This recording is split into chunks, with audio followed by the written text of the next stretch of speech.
In the given figure A B C D parallel value of x.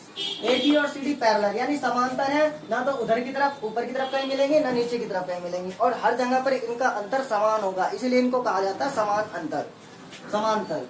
और x की value हमें find करनी है, x की वैल्यू अब यहाँ पर देखो ये क्रॉस बनना है, यहाँ पर क्रॉस बनना है, क्रॉस, और क्रॉस के जो अपोजिट एंगल होते हैं, वो आपस में क्या होते हैं, बराबर, जिन्हें हम शीर्षाभिमुख एंगल कहते हैं, शीर्षाभिमुख कोण या फिर अपोजिट एंगल्स कहते हैं। इसका मतलब ये हुआ कि x किसके बराबर हो गया, 2a के बराबर। 2a की वैल्यू अगर हमें मिल गई, तो वही वैल्यू हमारी x हो जाएगी। अब यहाँ पर 2a की वैल्यू कैसे निकालेंगे, यहाँ पर a और 2a दे रखा है, ये ab और cd पैरेलल है, तो इसका मतलब ये हुआ अगर ABCD यानी कोई भी समांतर है और उनसे एक समांतर चतुर्भुज की तरह आकृति बन रही हो इस तरह से, तो उनके अंदर के जो कोण होते हैं इन्हें सह अंत्य कोण कहते हैं, और या फिर इंग्लिश में कहो तो को इंटीरियर एंगल कहते हैं। इनका जो दोनों का जोड़ होता है वो कितना होता है, 180। इन दोनों को अगर प्लस कर दे तो 180 हो जाएगा। कितना हो जाएगा, 180। अब 180 होगा, इसका मतलब 2a और a कितना हो जाएगा, दोनों को जोड़ेंगे तो 180 हो जाएगा। इसको लिख के सोल्व करने की जरूरत नहीं है, बिना लिखे आप कर सकते हो। और इसमें ऑप्शनल है 120, 100, 60 और 150 में से कोई एक आंसर होगा, वही हमें लिख के आना है। तो इसे इतना सोल्व करने की जरूरत क्या है, एक नंबर का क्वेश्चन है, इसलिए हम यहाँ पर 2a और a को जोड़ देंगे। 2a और a कितना होगा, 3a और 180। 3a की वैल्यू कितनी होगी, 180, और 3 से a मल्टीप्लाई कर रहा है, 3 जब बराबर से उधर की साइड जाएगा तो 180 से 3 की भाग हो जाएगी, 3 संग 18, 60। a की वैल्यू 60 आई है, 60 a की वैल्यू आई है, 60 लगा के मत आ जाना, 60 a की वैल्यू आई है। अभी तो a की वैल्यू 60 है और ये 2a है, a की वैल्यू 2 में मल्टीप्लाई करेंगे, 60 की 2 में मल्टीप्लाई होगी, 60 दूनी 120। तो इसका जो आंसर होगा वो क्या हो जाएगा, 120 इसका आंसर हो जाएगा। कितना हो जाएगा, 120 हो जाएगा। लिख के सोल्व करने की जरूरत नहीं है, ऐसी कर सकती हूँ, सीधा सी इसका आंसर हो जाएगा। क्या हो जाएगा, सी इसका आंसर हो जाएगा, सी। अब अगर ऐसे समझ में नहीं आता है तो मैं समझा देता हूँ, समझाने के लिए लिख देता हूँ, लिखने की वरना जरूरत नहीं है। ये 2a प्लस a बराबर कितना हो जाएगा, 180। वजह क्या है इसको बताने की जरूरत नहीं है, सोल्व अगर लिखे बिना सोल्व नहीं हो पा रहा है, लिखने की जरूरत पड़ रही है, तो वजह क्या है उसकी जरूरत नहीं है। वो 3 नंबर 4 नंबर के जो क्वेश्चन आते हैं उसमें जरूरत पड़ती है। 2a और a 3a हुआ, 180 हो गया। a यहाँ पर है 3, उधर जाके 180 में से भाग की 60 बना, a की वैल्यू 60 मिली है। 2a है, 2a 2 मल्टीप्लाई 60, तो 6 दूनी 12, यहाँ 6 की और 2 की गुना कर दो, 12, और 0 को ऐसे उठा के रख दो, 120। सही आंसर क्या हुआ, सही आंसर है सी, सही आंसर सी। ऑप्शनल क्वेश्चन ऐसे होते हैं कि उन्हें लिख करके सॉल्व करने की जरूरत नहीं है, बिना लिखे ही सॉल्व किया जा सकता है।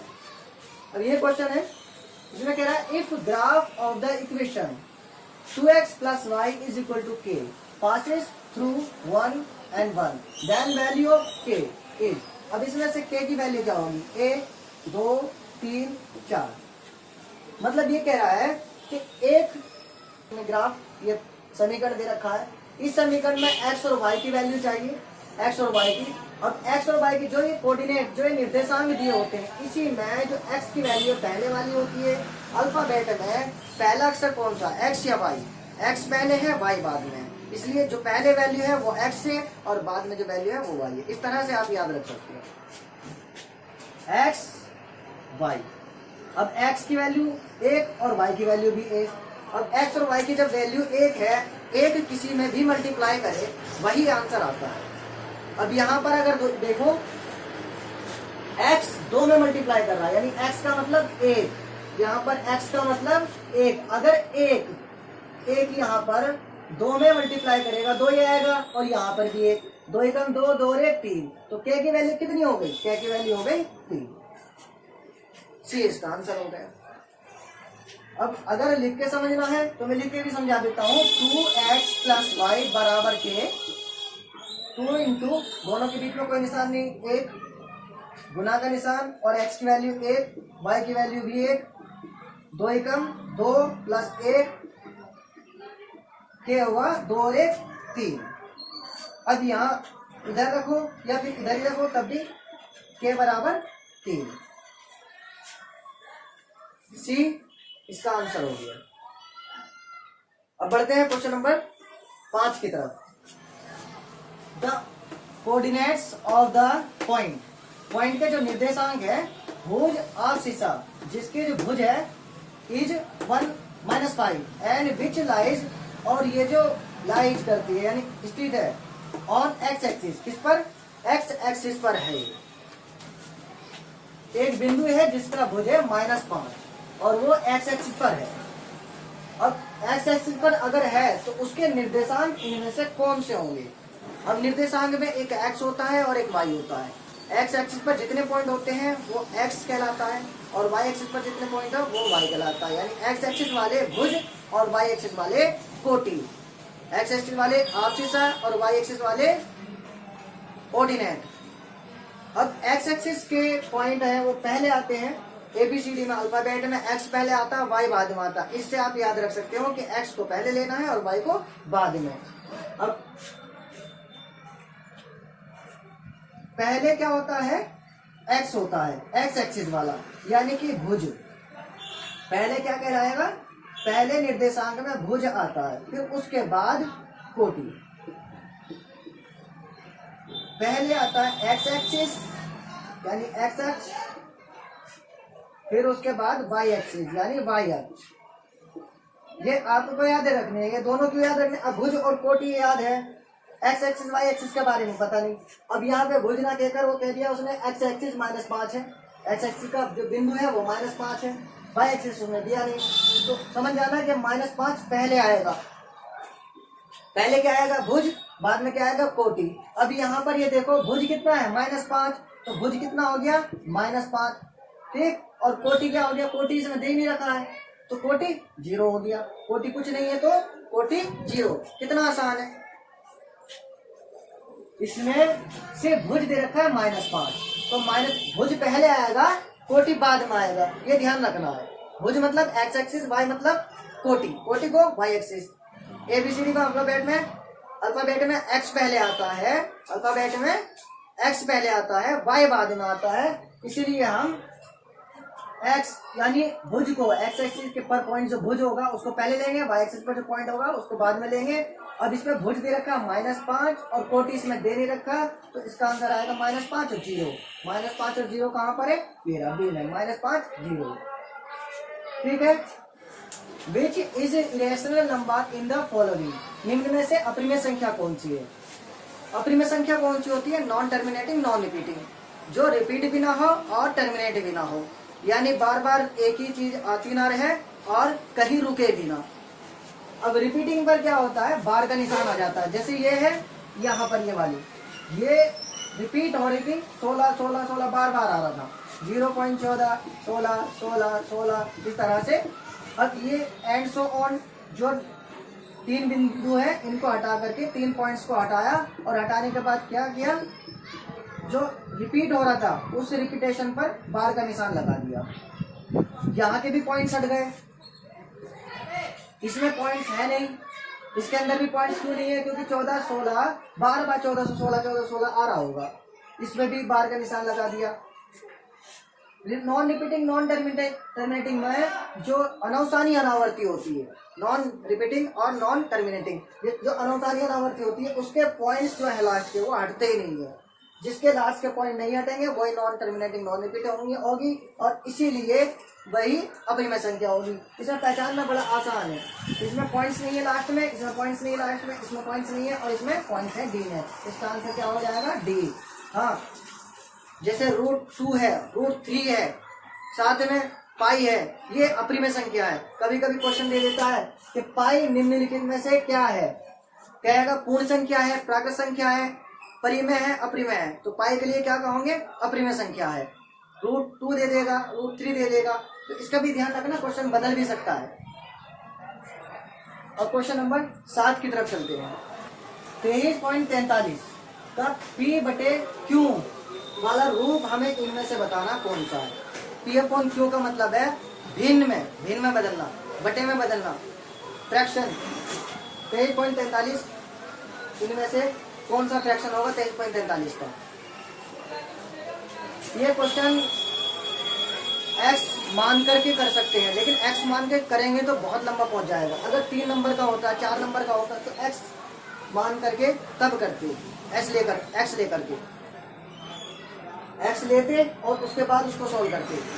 फिलहाल ये 1 नंबर का है तो इतना ज्यादा लंबा करने की जरूरत नहीं है, इसमें लिखने की जरूरत ही नहीं है, देखकर ही आंसर आ जाएगा। कैसे करोगे देखो, सबसे पहले जिस पर बार हो, जितने डिजिट पर बार हो, जितने अंकों पर बार का निशान हो, उन दोनों या 3 या 4 जितने भी अंक होंगे उनकी जगह पर बटे में 9 आ जाएंगे।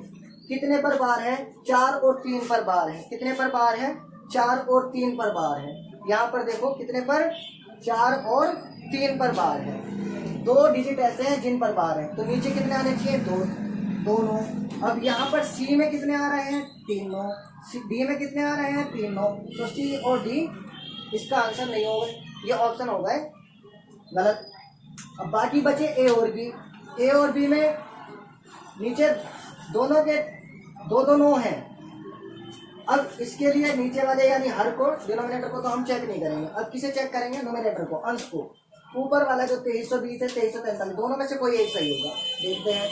और 2343 में से इसमें एक चीज और याद रखनी है, जिस पर बार का निशान ना हो वो घटाया जाता है। 2343 में 23 पर बार का निशान नहीं है, 23 पर बार का निशान नहीं है, तो 2343 में 23 घटाया जाएगा। अब 23 घटाएंगे 2343 से, तब इसका आंसर आएगा। इसमें घटाने की भी जरूरत नहीं है। अगर आंसर निकालना होता, सॉल्यूशन करना होता, तो इसमें घटाने की जरूरत होती। अभी फिलहाल घटाने की जरूरत नहीं है, ऑप्शन दे रखे हैं ना। 2343 में से सिंपल सोचने की बात है कि 2343 में से अगर एक नंबर भी घटाएंगे, एक पॉइंट भी घटाएंगे, जरा भी घटाएंगे, तो पूरा 2343 थोड़ी ना आएगा। यहाँ पे 23 घटाना पड़ रहा है। 2343 से कुछ भी घटाएंगे, 0 छोड़ करके घटाएंगे तो कम आएगा। 2343 में 23 घटाएंगे तो बहुत कम नंबर आएगा ना, पूरा 2343 थोड़ा घटा जाएगा। अब यहाँ पर देखो, यहाँ पर बी में तो उसने 2343 ही लिख दिया है। 2343 से 23 घटा के 2343 थोड़ी ना आ जाएगा, तो इसका मतलब बी भी गलत है। ऑप्शन बी गलत, ऑप्शन सी गलत, ऑप्शन डी गलत। बाकी बचा क्या? ए ऑप्शन सही है, घटाने की जरूरत ही नहीं है। 2343 में 23 घटाने में क्यों टाइम खर्च करें, जब हमें बिना घटाए आंसर मिल रहा है। तो जो भी होगा 2320 होगा, हो सकता है, हमें जरूरत ही नहीं घटाने की, क्योंकि बी सी डी तो खत्म हो गया ना।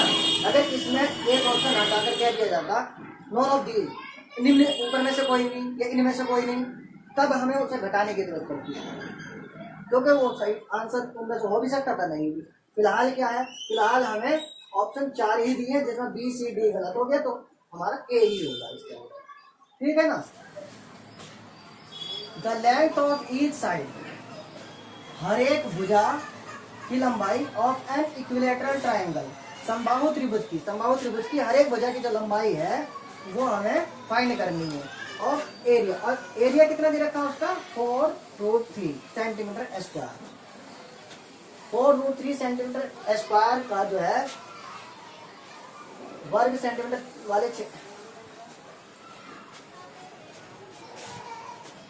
4√3 वर्ग सेंटीमीटर क्षेत्रफल वाला समबाहु त्रिभुज है, और उसकी हमें भुजा की लंबाई, हर एक भुजा की लंबाई हमें फाइंड करनी है। इसे भी बिना लिखे हो जाएगा, लेकिन बिना लिखे करने के चक्कर में गलत मत कर देना। अगर आपको लगता है कि नहीं हो पाएगा हमसे, तो लिखकर ही सॉल्व कर लेगा, वरना समबाहु त्रिभुज है, उसका जो क्षेत्रफल होता है √3/4 भुजा स्क्वायर होता है।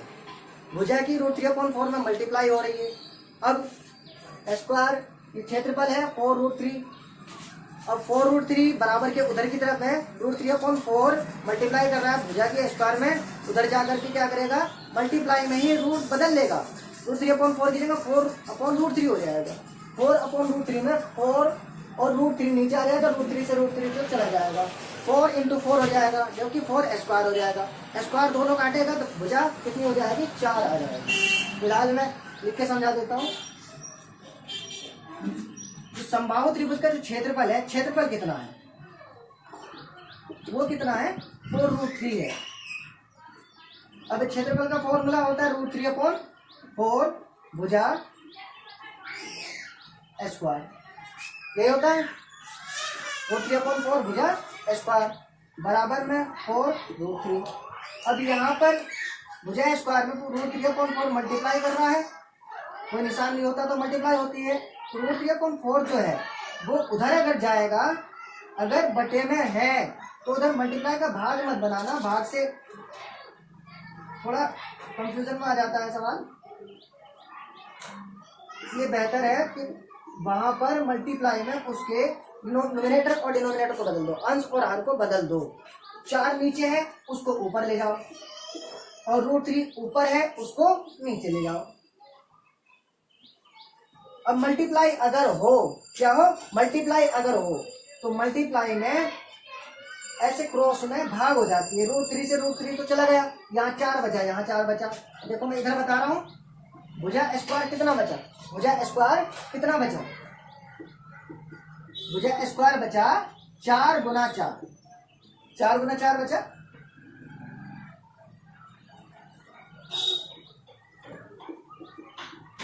चार गुना 4 बचा। अब ये भुजा स्क्वायर 4 का स्क्वायर आ जाएगा, 4 का स्क्वायर आ गया,